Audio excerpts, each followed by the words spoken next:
Shri Imran Masood. माननीय सभापति महोदय, महामहिम राष्ट्रपति महोदय के अभिभाषण पर आपने मुझे बोलने की अनुमति दी। मैं आपका आभारी हूं। महामहिम ने अपने संबोधन में स्वास्थ्य जैसे महत्वपूर्ण विषय पर मात्र 10 सेकंड 15 सेकंड के अंदर अपनी बात समाप्त कर दी। मान्यवर, 55 करोड़ भारतीयों को आयुष्मान योजना में पात्रता दी। 25,000 जन औषधि केंद्र खोले जा रहे हैं और 10 वर्ष से ऊपर के नागरिकों को भी प्रधानमंत्री आरोग्य योजना में पात्र बनाने का निर्णय लिया गया। लेकिन मान्यवर, इसके साथ ही एक और बात जो बार बार कही जा रही है कि जिस परिवार के अंदर 6 यूनिट होंगी केवल उनका ही आयुष्मान कार्ड बनेगा। एक तरफ जनसंख्या नियंत्रण की बात होगी और दूसरी तरफ जिनके ज्यादा बच्चे होंगे केवल उनका ही आयुष्मान कार्ड बनने का काम होगा।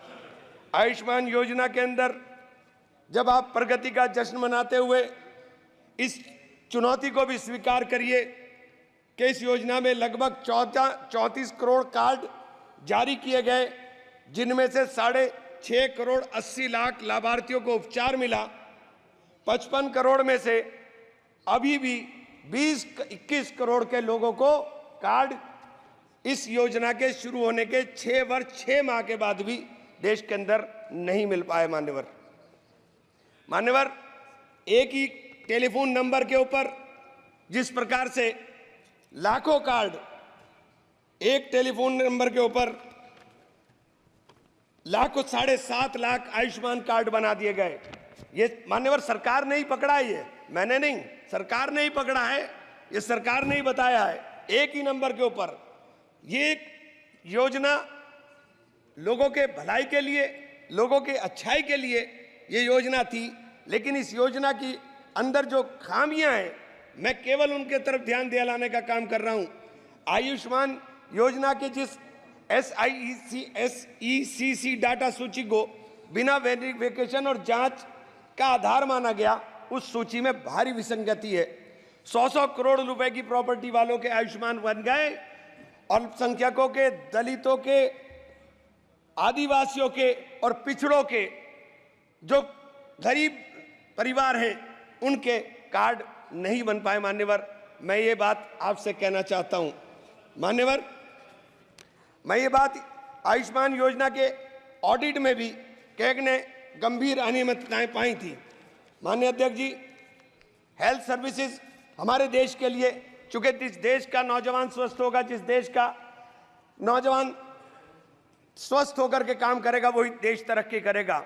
स्वास्थ्य के ऊपर जब आप बात करते हैं कि हमने 315 मेडिकल कॉलेज नए बना दिए, लेकिन उन मेडिकल कॉलेज के अंदर क्या मानकों के अनुरूप आपने जो उपकरण है उनको उपलब्ध कराने का काम किया, या उन मानकों के अनुरूप आपने डॉक्टर उपलब्ध कराने का काम किया? मान्यवर, मेरे यहाँ शेखुल मेडिकल कॉलेज बनाया गया, 10 साल हो गए उस मेडिकल कॉलेज को, लेकिन आज तक उस मेडिकल कॉलेज के भवन हस्तांतरित नहीं हुआ, और जब भवन हस्तांतरित नहीं हुआ तो अनुरक्षण का पैसा नहीं मिला। मान्यवर, 10 साल तक जिसके ऊपर मेंटेनेंस ना हो, उस भवन को बताइए उसकी स्थिति क्या हो गई हो। मेडिकल कॉलेज बना दिया है, लेकिन मेडिकल कॉलेज के अंदर डॉक्टर नहीं है, एक भी सुपर स्पेशलिटी विभाग नहीं है। आप कह रहे हैं मेडिकल कॉलेज है, कोई सुपर स्पेशलिटी नहीं है, और जब सुपर स्पेशलिटी नहीं है तो फिर मरीजों को बाहर जाना पड़ेगा। मान्यवर, बड़ा चारों तरफ से घिरा हुआ, 3-3, 4-4 प्रदेश से घिरा हुआ क्षेत्र है मेरा। जब मेरे जैसे क्षेत्र जो समृद्ध क्षेत्रों के अंदर भी लगता है, वहां पर उस मेडिकल कॉलेज का, सरकारी मेडिकल राजकीय मेडिकल कॉलेज का यह हाल है, तो देश के अंदर क्या होगा? मान्यवर, इस तरफ ध्यान देने की जरूरत है। इसी प्रकार से आपने विश्वविद्यालय का है, विश्वविद्यालय मेरे माशा कुमरी विश्वविद्यालय खोला गया, 4 साल हो गए, लेकिन आज तक शैक्षणिक सत्र पूरा तरीके से स्टार्ट नहीं हो पाया। मान्यवर, पूरी बिल्डिंग आज तक नहीं बन पाई। मान्यवर, पूरा पैसा नहीं मिल पाया। आपके केंद्रीय विश्वविद्यालयों में जिस प्रकार के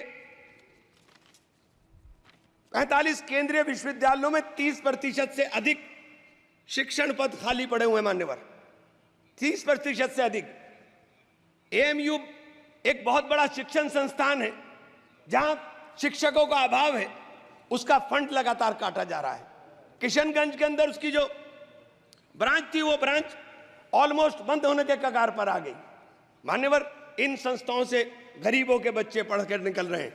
मैं आपके ध्यान इस तरफ जरूर दिलाना चाहूंगा कि जब नीट की परीक्षाएं कैंसिल हो जाएं, जिस प्रकार से बार बार पर्चे लीक हो जाएं, तो सरकार को इन चीजों के ऊपर ध्यान देने की जरूरत है। मान्यवर, देश का नौजवान आज परेशान है, चाहे वो अग्निवीर के नाम पर हो, चाहे वो नीट के नाम पर हो, और चाहे वो उद्योग धंधों के नाम पर हो। जब आप उद्योग धंधों की बात करते हैं, आप कहते हैं कि हमारी सरकार 5 ट्रिलियन इकोनॉमी की तरफ जा रही है, लेकिन मान्यवर ये नहीं बताने का काम करते कि 5 ट्रिलियन इकोनॉमी के लिए 10% से अधिक की ग्रोथ रेट चाहिए।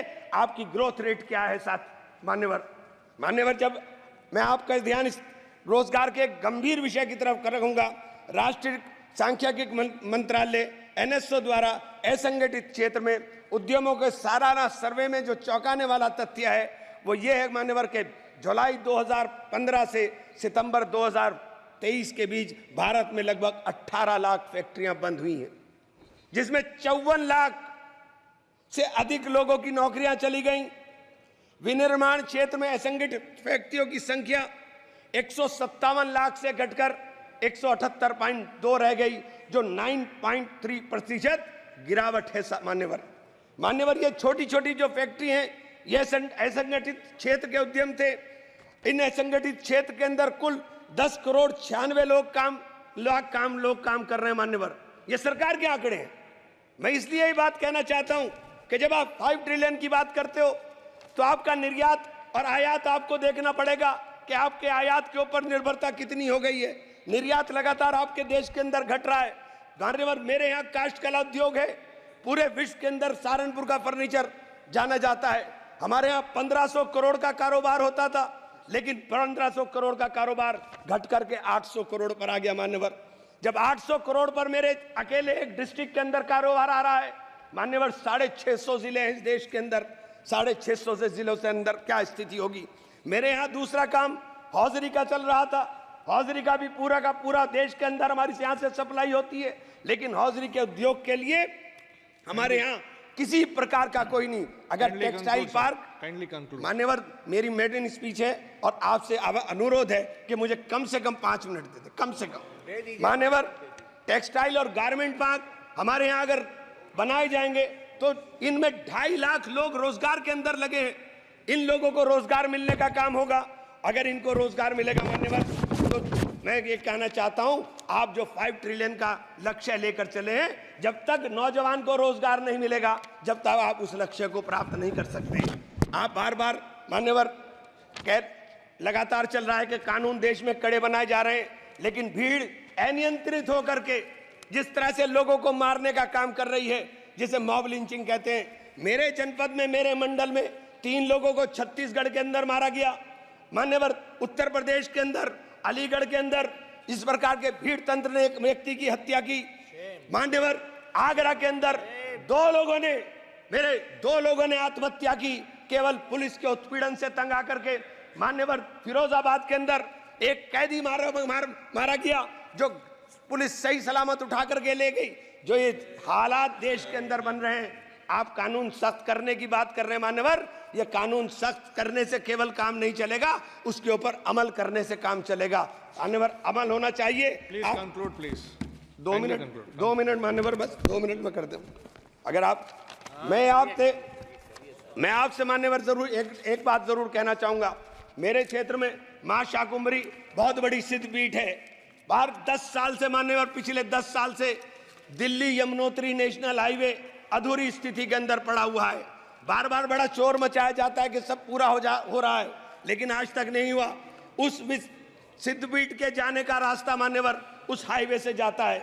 अगर मान्यवर इसी योजना के अंदर उसको शामिल कर लिया जाए कि हमारी सिद्धपीठ के ऊपर जाने वाले श्रद्धालुओं को रास्ता सही मिल जाए, तो मान्यवर लाखों लोग उधर जाने का काम करते हैं। मेरे शहर के अंदर, सहारनपुर शहर के अंदर मान्यवर एक एलिवेटेड हाईवे की आवश्यकता सबसे ज्यादा थी। मैंने आपके माध्यम से अनुरोध करना चाहता हूं कि हम लोग जीत कर आए हैं, लोगों ने बड़ी उम्मीदों के साथ जीता है और मुझे तो कहा था रघुकुल रीत सदा चली आई, प्राण जाए पर वचन न जाए। जिन लोगों ने मुझसे वचन लेकर के जीत का वादा किया था, मान्यवर मेरी भी जिम्मेदारी है, मैं आपसे हाथ जोड़कर विनती करता हूं मान्यवर सरकार को कहें कि हमारे जगदम्बिका पाल। धन्यवाद मान्यवर, आप लोग धन्यवाद। सर जी, श्री जगदम्बिका पाल।